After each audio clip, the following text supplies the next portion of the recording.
Olá, boa noite. Seja muito bem-vindo, seja muito bem-vinda ao Centro Espírita Morada Cristã.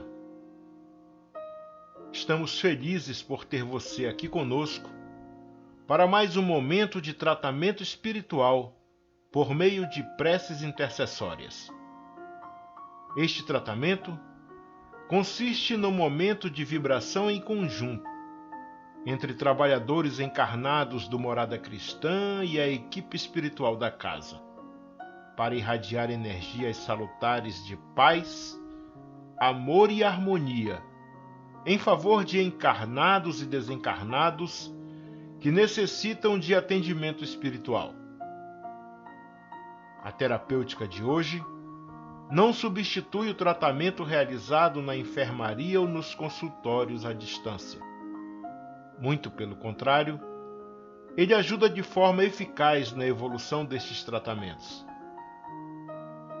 Assim sendo, coloque ao seu lado a sua garrafa com água para que ela seja fluidificada e receba os eflúvios sutis para atender às suas necessidades. Hoje vamos iniciar o nosso tratamento com a leitura do capítulo 3 do livro Boa Nova, de Chico Xavier, pelo espírito Humberto de Campos, editora FEB, cujo título é Primeiras Pregações.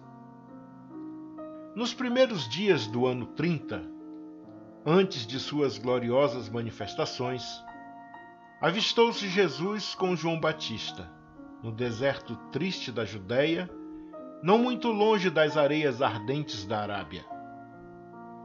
Ambos estiveram juntos por alguns dias, em plena natureza, no campo ríspido do jejum e da penitência do grande precursor, até que o Mestre Divino, despedindo-se do companheiro, demandou o oásis de Jericó, uma bênção de verdura e águas entre as inclemências da estrada agreste.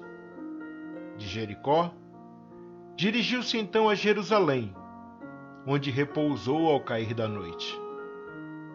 Sentado como um peregrino, nas adjacências do templo, Jesus foi notado por um grupo de sacerdotes e pensadores ociosos, que se sentiram atraídos pelos seus traços de formosa originalidade e pelo seu olhar lúcido e profundo. Alguns deles se afastaram sem maior interesse, mas Anã, que seria mais tarde o juiz inclemente de sua causa, aproximou-se do desconhecido e dirigiu-se-lhe com orgulho. Galileu, que fazes na cidade? Passo por Jerusalém, buscando a fundação do reino de Deus, exclamou Cristo com modesta nobreza. Reino de Deus? Tornou o sacerdote com acentuada ironia. E que pensas tu venha a ser isso? Esse reino é a obra divina no coração dos homens, esclareceu Jesus com grande serenidade. Obra divina em tuas mãos? Revidou Anã, com uma gargalhada de desprezo. E continuando as suas observações irônicas, perguntou: com que contas para levar avante essa difícil empresa? Quais são os teus seguidores e companheiros? Acaso terás conquistado o apoio de algum príncipe desconhecido e ilustre para auxiliar-te na execução de teus planos? Meus companheiros hão de chegar de todos os lugares, respondeu o mestre com humildade. Sim, observou Anã, os ignorantes e os tolos estão em toda parte na terra. Certamente que este representará o material de tua edificação. Entretanto, propões-te realizar uma obra divina e já viste alguma estátua perfeita modelada em fragmentos de lama? Sacerdote, replicou Jesus com energia serena.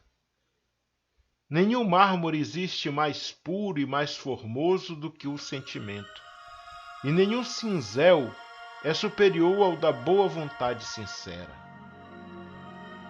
Impressionado com a resposta firme e inteligente, o famoso juiz ainda interrogou: Conheces Roma ou Atenas?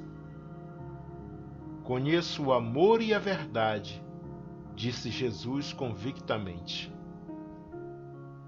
Tens ciência dos códigos da corte provincial e das leis do templo? Inquiriu Anã inquieto. Sei qual é a vontade de meu Pai que está nos céus, respondeu o mestre brandamente. O sacerdote o contemplou irritado e, dirigindo-lhe um sorriso de profundo desprezo, demandou a Torre Antônia, em atitude de orgulhosa superioridade.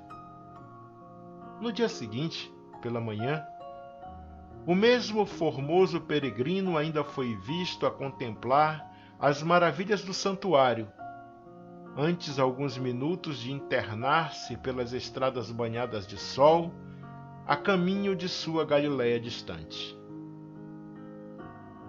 Daí a algum tempo, depois de haver passado por Nazaré, descansando igualmente em Caná, Jesus se encontrava nas circunvizinhanças da cidadezinha de Cafarnaum, como se procurasse com viva atenção algum amigo que estivesse à sua espera. Em breves instantes, ganhou as margens do Tiberíades e se dirigiu, resolutamente, a um grupo alegre de pescadores, como se de antemão os conhecesse a todos. A manhã era bela, no seu manto límpido de radiosas neblinas. As águas transparentes vinham beijar as espirradeiras da praia como se brincassem ao sopro das vibrações perfumadas da natureza. Os pescadores entoavam uma cantiga rude e, dispondo inteligentemente as barcaças móveis, deitavam as redes em meio de profunda alegria. Jesus aproximou-se do grupo e, assim que 2 deles desembarcaram em terra, falou-lhes com amizade. Simão e André, filhos de Jonas, venho da parte de Deus e vos convido a trabalhar pela instituição de seu reino na terra. André lembrou-se de já ter o visto nas vizinhanças de Betsaida e do que haviam dito a seu respeito, enquanto que Simão, embora agradavelmente surpreendido, o contemplava enleado. Mas quase a um só tempo, dando expansão aos seus temperamentos acolhedores e sinceros, exclamaram respeitosamente: Sede bem-vindo. Jesus então lhes falou docemente do Evangelho, com o olhar incendido de júbilos divinos. Estando muitos outros companheiros do lago a observar de longe os 3, André, manifestando a sua tocante ingenuidade, exclamou comovido: Um rei? Mas em Cafarnaum existem tão poucas casas. Ao que Pedro obtemperou, como se a boa vontade devesse suprir todas as deficiências. O lago é muito grande, e há várias aldeias circundando estas águas. O reino poderá abrangê-las todas. Isso dizendo, fixou em Jesus o olhar perqueridor, como se fora uma grande criança meiga e sincera, desejosa de demonstrar compreensão e bondade. O Senhor esboçou um sorriso sereno e, como se adiasse com prazer as suas explicações para mais tarde, inquiriu generosamente: Quereis ser meus discípulos? André e Simão se interrogaram a si mesmos, permutando sentimentos de admiração embevecida. Refletia Pedro: que homem seria aquele? Onde já lhe escutara o timbre carinhoso da voz íntima e familiar? Ambos os pescadores se esforçavam por dilatar o domínio de suas lembranças, de modo a encontrá-lo nas recordações mais queridas. Não sabiam, porém, Como explicar aquela fonte de confiança e de amor que lhes brotava no âmago do espírito? E sem hesitarem, sem uma sombra de dúvida, responderam simultaneamente: Senhor, seguiremos os teus passos. Jesus os abraçou com imensa ternura, e como os demais companheiros se mostrassem admirados e trocassem entre si fuxicos ridicularizadores, o mestre, acompanhado de ambos e de grande grupo de curiosos, se encaminhou para o centro de Cafarnaum, onde se erguia a intendência de Antipas. Entrou calmamente na coletoria e, avistando um funcionário culto, conhecido publicano da cidade, perguntou-lhe: Que fazes tu, Levi? O interpelado fixou-o com surpresa, mas, seduzido pelo suave magnetismo de seu olhar, respondeu sem demora: Recolho os impostos do povo devido a Herodes. Queres vir comigo para recolher os bens do céu?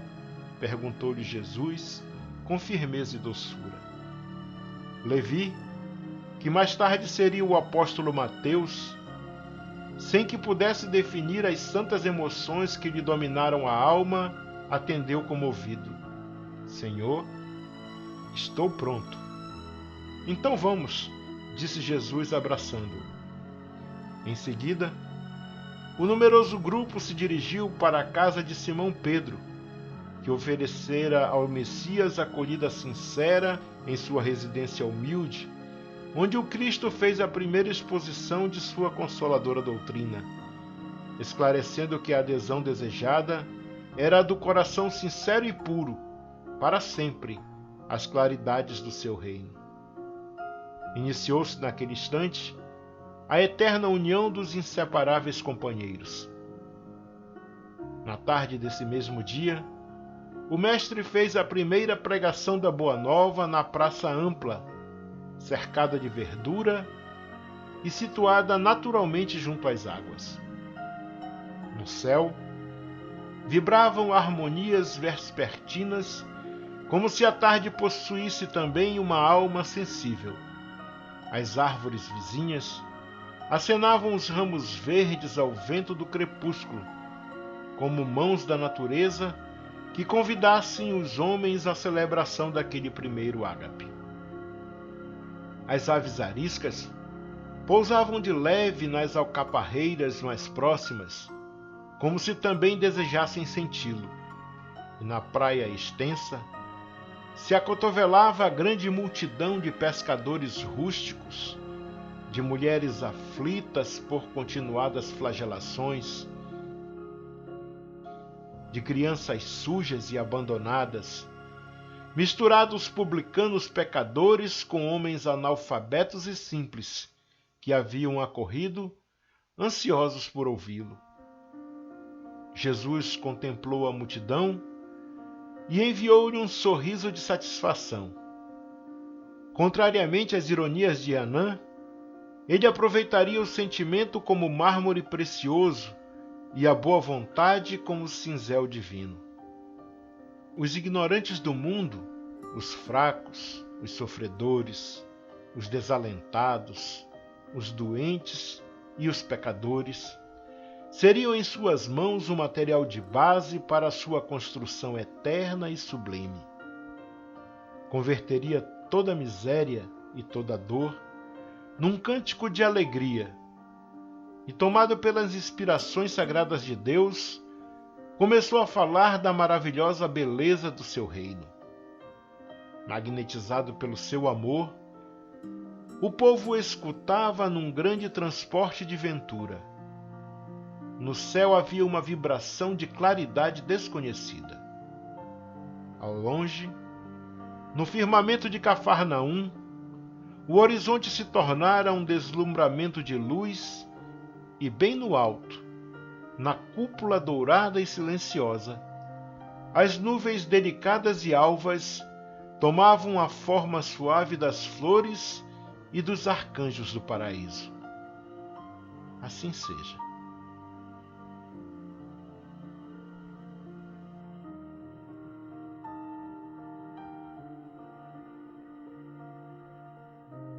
depois dessa belíssima passagem da vida de Jesus, vamos silenciar as nossas mentes e, com a atenção voltada para nosso Mestre querido, vamos fazer a oração do servo imperfeito, de Albino Teixeira, contida no livro A Luz da Oração de Francisco Cândido Xavier por Espíritos Diversos, editora Clarim, que diz: Senhor, dura é a pedra, entretanto, com a tua sabedoria, temo-la empregado nas obras de segurança. Violento é o fogo, todavia, sob tua inspiração, foi ele posto em disciplina, em auxílio da inteligência. Agressiva é a lâmina, no entanto, no influxo de teu amparo, vemo-la piedosa na caridade da cirurgia. Enfermiço é o pântano, contudo, sob tua benevolência, encontramo-lo convertido em celeiro de flores. Eu também trago comigo a dureza da pedra, a violência do fogo, a agressividade da lâmina e a enfermidade do charco. Mas com a tua bênção de amor, posso desfrutar o privilégio de cooperar na construção do teu reino. Para isso, porém, Senhor, concede-me, por acréscimo de misericórdia, a felicidade de trabalhar e ensina-me a receber o dom de servir. Que assim seja.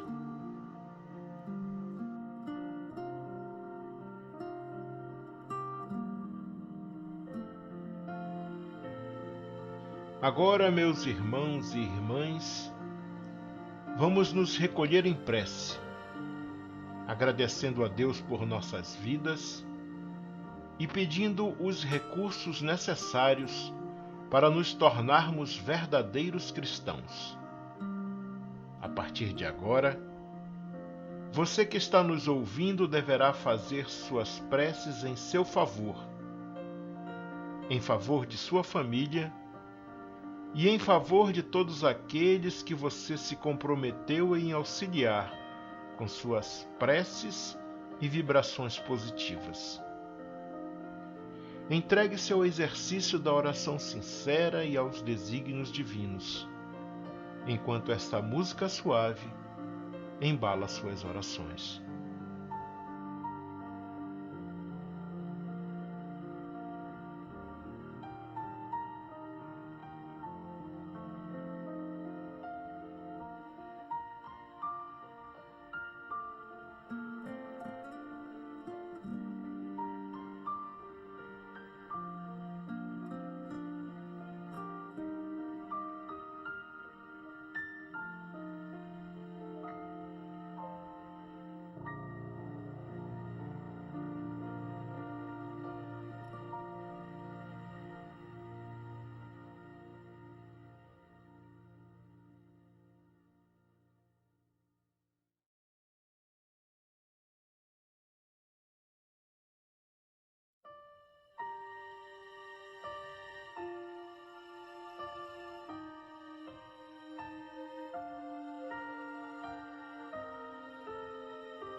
Amigos, amigas, irmãos e irmãs de jornada, chegamos ao final de mais um momento de tratamento espiritual por meio de preces intercessórias do Centro Espírita Morada Cristã, pedindo a Jesus e à espiritualidade irmã e amiga que nos ampare e nos sustente, que aumente a nossa fé, que nos dê serenidade e nos conserve humildes, que nos tire da acomodação e nos ensine a estarmos sempre prontos e prontas para mudar para melhor, com um coração sereno e puro.